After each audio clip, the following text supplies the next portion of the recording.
पर्चे बनाने गांव से ही। बाकी गांधी जी बोले थे कि भारत की आत्मा गांव में बसती है, इसलिए ताकत गांव में है। गांव में एक होके और सब संगठित होइए और 10% के निकम्मा सरकार को हम उखाड़ फेंकेंगे और 24 में हम सत्ता में रहेंगे। इसी चंद शब्दों के बाद अपनी बात को बयान देते हैं। जय किसान, जय किसान। तो किसी की मॉब लिंचिंग हो जाती है तो उस पर कोई लोग नहीं बोल पाते और मुंह बंद करते हैं। अगर कोई अपर कास्ट का कोई कांड हो जाता है तो उसमें सारे लोग, अभी त्यागी कांड हुआ वहाँ पे नोएडा में, उसमें त्यागी समाज पूरा इकट्ठा हो गया। क्योंकि ऐसा क्यों होगा? गांधी कलौज करी उसने, उस पर एक्शन होना नहीं चाहिए। क्यों एक उसको दबा दिया जा रहा है, एक सांसद को दबा दिया गया वहाँ पे, क्यों? इसलिए तो हमारी मांग है कि सभी को, प्रधानमंत्री जी से मांग है, डायरेक्ट मांग उनसे है कि हमारी जनगणना अवश्य होना चाहिए। क्योंकि हम जनगणना के हमेशा मांग करते रहे, कभी भी आप आज तक हमारी मांग कहते हैं लेकिन करते कुछ नहीं। सर, आज ओबीसी का जो जातिगत जनगणना की बात की जाती है तो सरकार इस पर क्यों नहीं ध्यान दे पा रही? सरकार तो कभी ध्यान देती नहीं। एसटी, एससी और माइनॉरिटी लोगों की इच्छा यही है कि ये लोग बटे रहे, आपस में बंटवारा बना रहे, तो उस पर हम राज करते हैं। इनका ये लोगों का ये फैसला बनाई हुई है इन्होंने, क्योंकि जो अपर कास्ट के लोग हैं इन लोगों को नीचे कास्टों को कभी भी ध्यान में रखते हुए जो एससी, एसटी, ओबीसी और माइनॉरिटीज के जो लोग हैं वो करीबन 70%, 75% होगा। अगर ये लोग सारे इकट्ठे हो गए तो इनकी सरकारें कभी नहीं बन पाएगी। तो हमारी मांग है कि हमारे जनगणना भी की जाए ओबीसी की, तो इससे क्या हम लोगों को फायदा होगा और आरक्षण पे भी हमें फायदा होगा। और हम मांग करते हैं कि हमारी जो बहनों के साथ जो गरीब लोग हैं और एससी, एसटी, ओबीसी के जो लोग हैं उनके साथ माँ बहनों के साथ जो अत्याचार हो रहे हैं, मध्य प्रदेश में हुआ, जालौर में हुआ, वो बच्चे के साथ हुआ, जो टीचर ने मारा उसको, उसके मटके से पानी पी लिया, उसके बिहार पे उसको मारा। ये कौन सी इनकी राजनीति है, कौन सा मानसिकता है इनकी? तो हमारा यही कहना है, सरकार से हमारी मांग है, हमारा प्रधानमंत्री जी से डायरेक्ट मांग है कि लोगों को कुछ तो बोले, अपने मुंह खोले जरा, कुछ तो बोले। इन लोगों के ऊपर क्यों नहीं बोलते प्रधानमंत्री जी हमारे, क्यों नहीं बोलते? सवाल यही है हमारा कि इन लोगों का तो कोई नहीं है। किसी की भी लोग, किसी की मॉब लिंचिंग हो जाती है। आज ये जो ओबीसी, एससी, एसटी को लेकर के आपने धरना किया है, क्या मकसद है, क्या मांगे हैं?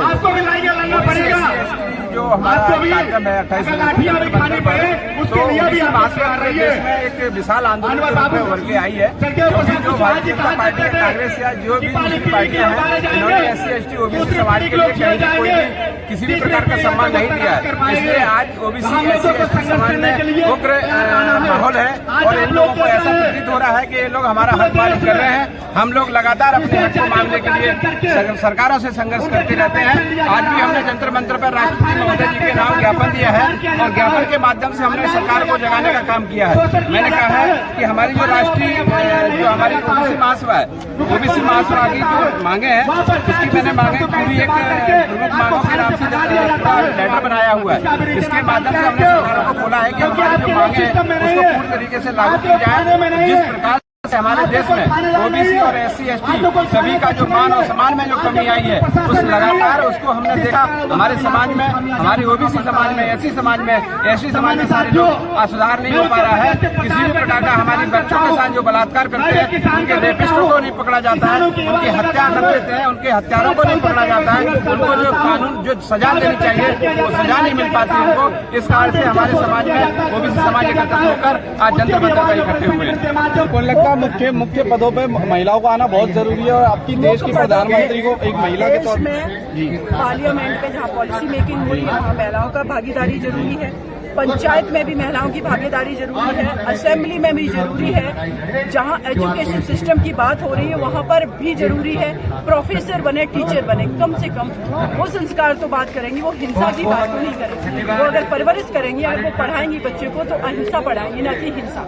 लेकिन अगर हम पूरे वर्ल्ड की बात कर रहे हैं तो आप एक बार कभी आंकड़ा उठा करके देखिए, किस महिला ने परमाणु बम बनाया, किस महिला ने कट्टा बंदूक बनाया। जो बनाने वाला पूरा सिस्टम में सिर्फ भारत की बात नहीं, पूरे वर्ल्ड की बॉर्डर का कॉन्सेप्ट लाने वाले कौन लोग हैं? इनको पावर और उसी पावर का यूज ये अपने घर में महिलाओं को चार दीवारी में बंद करके भी करना चाहिए। तो ये लड़ाई जो है मानवतावाद की आगे आने वाले भविष्य में not only in India all over world में ये महिलाएं ही लड़ेंगी, क्योंकि ये बेसिकली लड़ाई मानवता की रक्षा की है, ह्यूमन राइट की है। मांगे पूरी इसलिए नहीं हो पाती हैं क्योंकि देखो ऐसा है, उन्होंने क्या कर रखा है, हमारे ही समाज के लोग पट्टा पहना दिया उन्हें। आप ओबीसी आयोग के चेयरमैन, आप एसटी आयोग के चेयरमैन, आप उन्हें जो मंत्रालय है, जो संविधान में एक मंत्रालय का दर्जा दिया गया, वो मंत्रालय दे दिए और मंत्रालयों की खीर मलाई खाने के लिए दे दिए उन्हें मंत्रालयों के बस। इसलिए हमारा जो समाज है कुछ सरकार की डर की वजह से आपस में कुछ लोग बिगड़े हुए। मंडल कमीशन जब चला, हमारे शरद यादव जी ने, शरद पवार जी ने, मुलायम सिंह ने, लालू यादव ने, इनको क्या किया, धीरे धीरे जब सत्ता में परिवर्तित हो गए चलते गए। अभी हाल फिलहाल का यहाँ पे एग्जाम्पल ले लो, अभी बिहार में सबसे पहले अभी नीतीश जी ने, जब उनकी भाजपा सरकार थी, बिहार के मुख्यमंत्री ने, तो उन्होंने एक नोट कैबिनेट के लिए लाया। कैबिनेट में उन्होंने बोला कि जातिगत जनगणना ओबीसी की होगी। उनकी लड़ाई वहीं से शुरू हो गई। अब वो आए हैं तेजस्वी जी के साथ, तो अब उम्मीद है कि बिहार से अगर शुरू होगा तो हर राज्य करेंगे। हमने भी 2 बार दिल्ली ओबीसी आयोग के चेयरमैन, दिल्ली ओबीसी आयोग के चेयरमैन को हमने 2 बार, एक बार कॉन्स्टिट्यूशन में प्रोग्राम हुआ था 29 अगस्त 2020 में किया था, उसमें अभी एक पीछे हमने प्रोग्राम किया, उनमें 2 बार तो हमने उनसे बोल दिया।